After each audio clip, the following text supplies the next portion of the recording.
Badan Meteorologi, Klimatologi, dan Geofisika (BMKG) mengingatkan masyarakat untuk mewaspadai kebakaran hutan dan lahan karhutla di puncak musim kemarau 2021.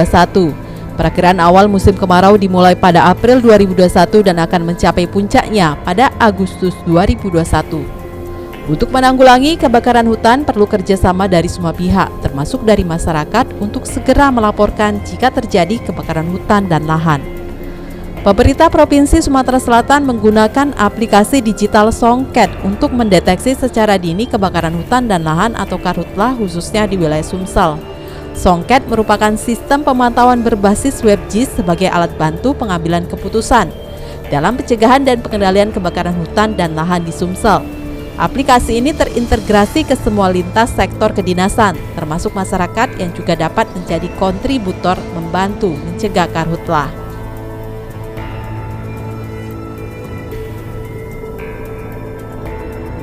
Kita punya aplikasi Songket, sistem operasional pengendalian kebakaran hutan lahan terpadu, namanya Songket.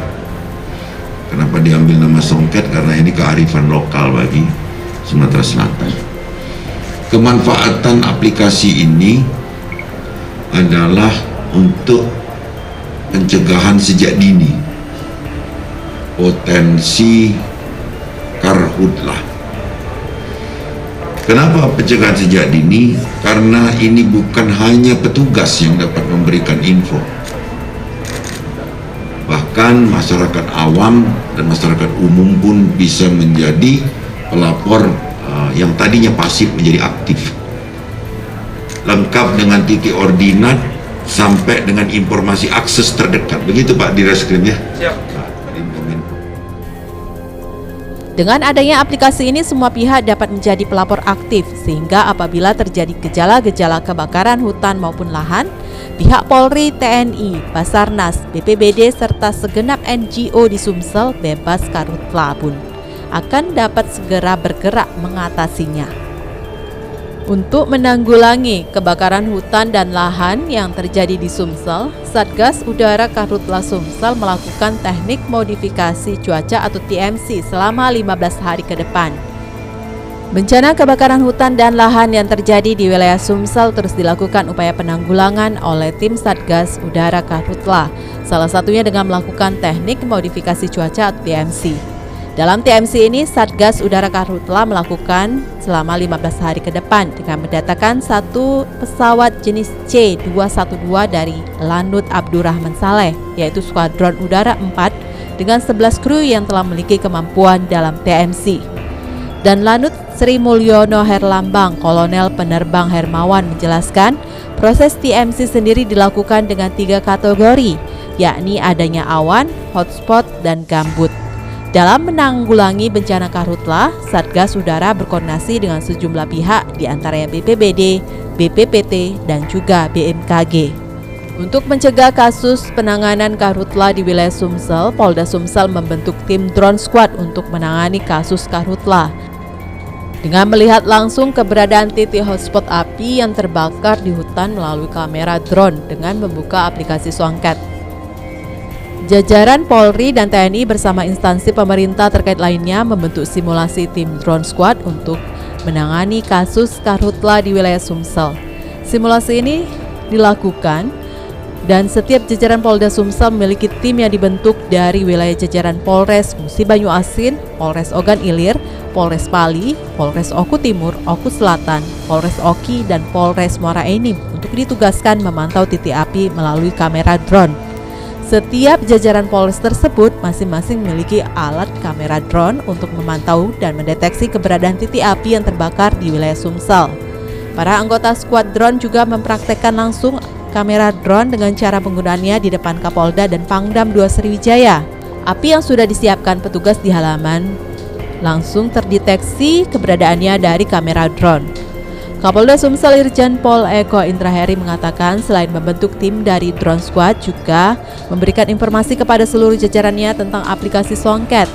Aplikasi tersebut bisa mencegah karhutla dengan menggerakkan masyarakat untuk memberikan informasi jika melihat ada kebakaran, bisa langsung melaporkan ke petugas melalui aplikasi tersebut. Kita lanjuti daripada aplikasi Songket yang sudah kita bangun. Jadi kita memberikan informasi edukasi pada stakeholder, nanti disebarkan ke masyarakat tentang aplikasi Songket ini. Jadi nggak hanya sekedar membuat aplikasi, tapi yang paling penting masyarakat tahu dan bisa memanfaatkan untuk mencegah karhutlah. Yang pertama, kemudian tadi kita saksikan ini kan di Polres-Polres, di kabupaten-kabupaten kita bentuk pasukan drone squad.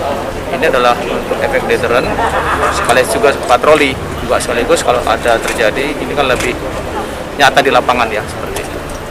Jadi ini aplikasinya di-download di handphone gitu ya Pak? Ya ada, sudah kita di Play Store ya ada. Tapi ini kan masih banyak yang belum paham, makanya kita adakan edukasi sehingga nanti anggota TNI, Polri, PM dan semuanya nanti kita menyebarkan pada masyarakat. Itu tujuannya, sehingga nanti lebih real time kita mendapat informasi. Siapapun yang melihat terjadinya kebakaran di sekitarnya bisa melapor pada kita. Itu ada sistem aplikasi, sehingga kalau dia hanya main-main pasti akan jangan main-main lah ya, supaya ini kan ya kita barangnya. Untuk drone sendiri Jenderal izin berapa lama lah terbang Kendal? Itu tergantung jenisnya ya, ada yang 15 menit, yang kecil itu ada juga yang 20 menit. Jadi ini sebagai efek deterrent lah. Berarti setiap hari Jenderal ya? Ya nanti tergantung situasi di masing-masing wilayah. Dengan adanya tim drone squad dan aplikasi Songket yang dibuat Polda Sumsel ini diharapkan bisa mengurangi terjadinya kebakaran hutan dan lahan di wilayah Sumatera Selatan.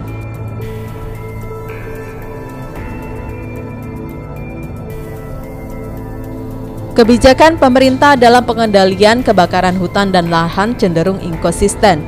Terlebih kebijakan pemerintah yang kini tidak pro dengan lingkungan yang justru mengakibatkan eksploitasi besar-besaran oleh pihak industri maupun investor tertentu yang berujung pada kerusakan lahan.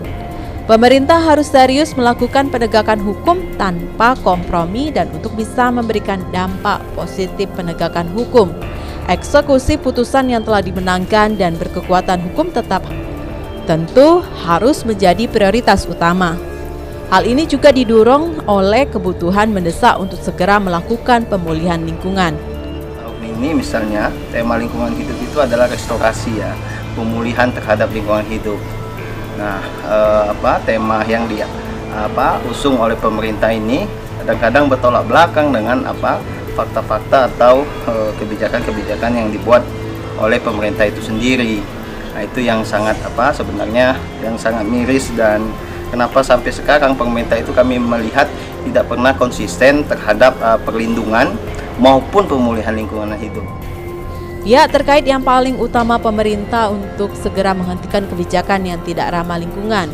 Sebagai manusia berakal, pengolahan sumber daya alam yang dimiliki, tapi wajib diingat, pengolahan itu harus memperhatikan daya dukung dan daya tampung lingkungan serta aspek ekonomi dan ekologis yang harus tetap seimbang. Pengolahan yang berkelanjutan, sehingga yang paling terdepan dalam melakukan pengolahan itu adalah kearifan lokal masyarakat, bukan pola-pola industri yang secara masif mengeksploitasi sumber daya alam secara besar.